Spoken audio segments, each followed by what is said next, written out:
Sizlerin istikbali bu ülkenin istikbalidir.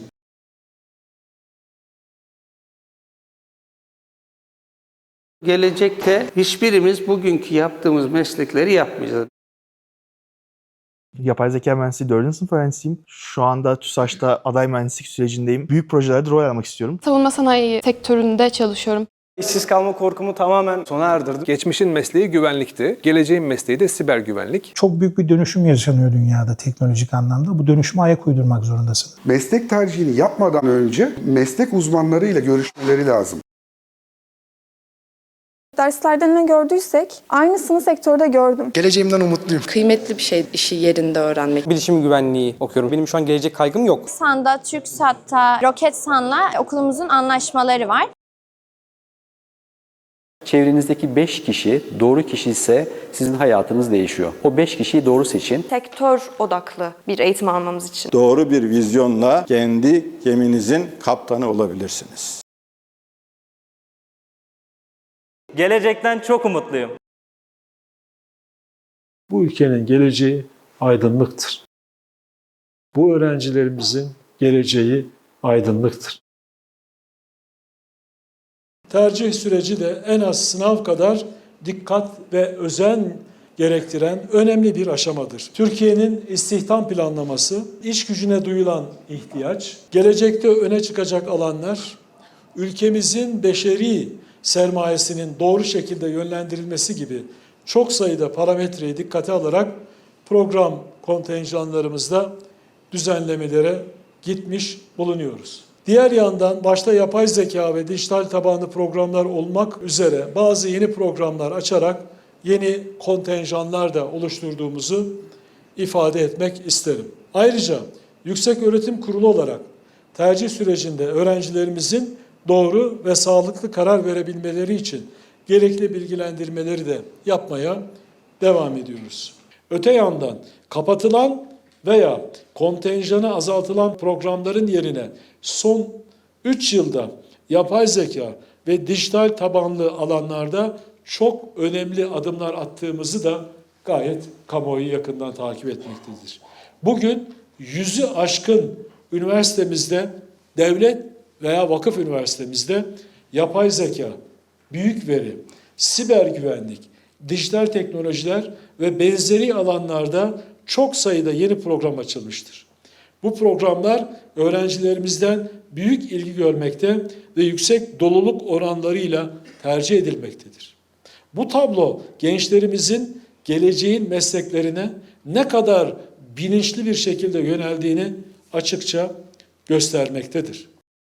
3 yıldan bu yana talebi azalan programların kontenjanlarında bir takım düzenlemeler yaptığımızı buradan ifade etmek isterim. YKS sınavına girmiş, puanlarını almış adaylarımıza yeni açmış olduğumuz programlara bir kez daha bakmalarını, onları dikkatli bir şekilde incelemelerini ben tavsiye ediyorum. Program seçerken ileride yani mezuniyet sonrasında hayatlarını nasıl kazanmayı düşünüyorlarsa, hayal ediyorlarsa ona uygun programları mutlaka dikkate almalarını biz öneriyoruz. Bütün dünyada artık pek çok meslek yavaş yavaş ortadan kalkmakta. Yapay zeka temelli, bilişim temelli programlara daha fazla teveccüh etmelerini şimdi tercih arefesinde olan adaylarımıza ben bu vesileyle mesajımı vermek isterim. Tüm adaylarımıza ben hayırlı tercihler, hayırlı neticeler diliyor ve temenni ediyorum. Okulumuzda teorik, pratik, uçak üzerinde yapısal, montaj, üretim anlamında her türlü dersleri bize sağlıyorlar. İmkanlarımız tamamen entegre bir şekilde yapay zekaya uyumlu bir şekilde eğitimimiz sürüyor. Hayalim Kaan gibi yapay zeka destekli olan hava araçlarımızda çalışarak, kendim üreterek, yeni şeyler öğrenerek kendim de ülkeme katkı sağlamak istiyorum. Gelecekten çok umutluyum. Veri analizi bölümünü okuyorum. Yeni ne bölümler var diye araştırırken geleceğim parlak olduğunu düşündüğüm için bu bölümü yaptım ve Ankara'da en köklü üniversitelerden birinde bu bölümün açıldığını görünce ilk sıraya bunu tercih etme gereği duydum. Ankara Üniversitesi Siber Güvenlik Meslek Yüksekokulu'nda son sınıf öğrencisiyim. Ve pek çok lisans bölümüne de halihazırda gerek Ankara'da gerek Ankara dışında puanım yetiyordu. Dedim ki bu yeni bölümde acaba bu yeni vizyonla dedim ki ben bunu nasıl kendim için katma değere dönüştürebilirim?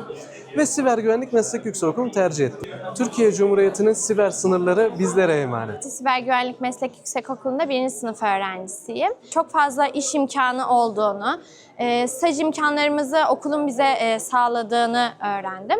Ve şu anda da bununla ilgili bir kaygım yok. Çünkü okulumuz bize dediğim gibi hem staj imkanı hem de daha sonrasında iş imkanı sağlayabiliyor. Bölümümü aslında çok isteyerek tercih ettim.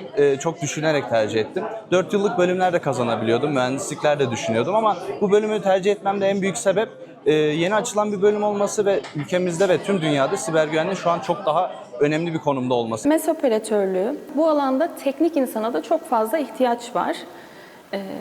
Çünkü sistemler, fabrikalar, üretim sistemleri dijitalleşiyor ve buraya MES sistemlerini entegre ettiğimizde bunları kontrol edebilecek insanlara ihtiyaç duyuyoruz.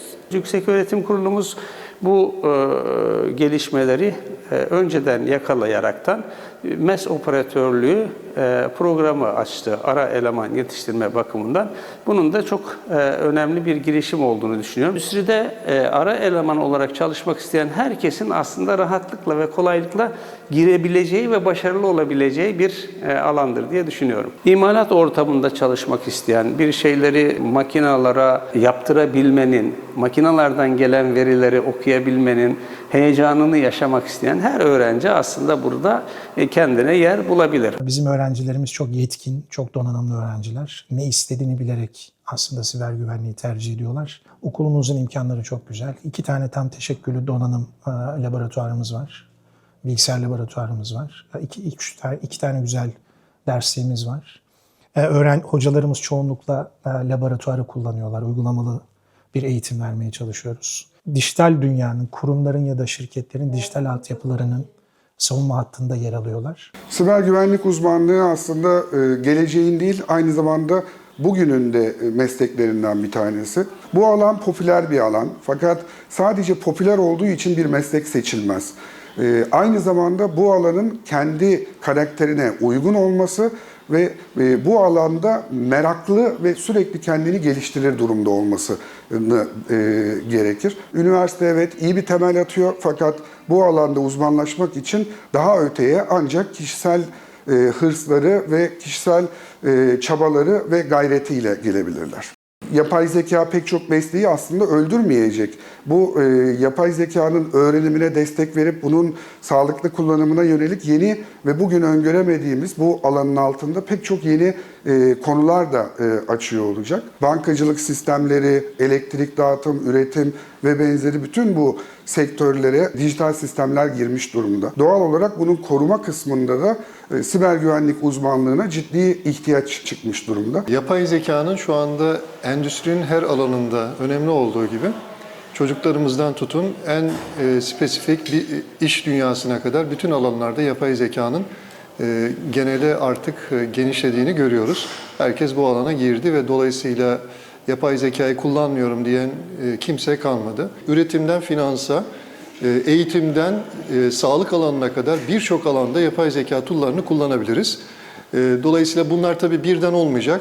Kısa, orta ve uzun vadeli yapay zekanın etkileşimi ve diğer sektörler üzerindeki baskısı artacak. Dolayısıyla bunun kaçışı yok. Sizin her zaman bu teknolojiler yardımcınız olacak.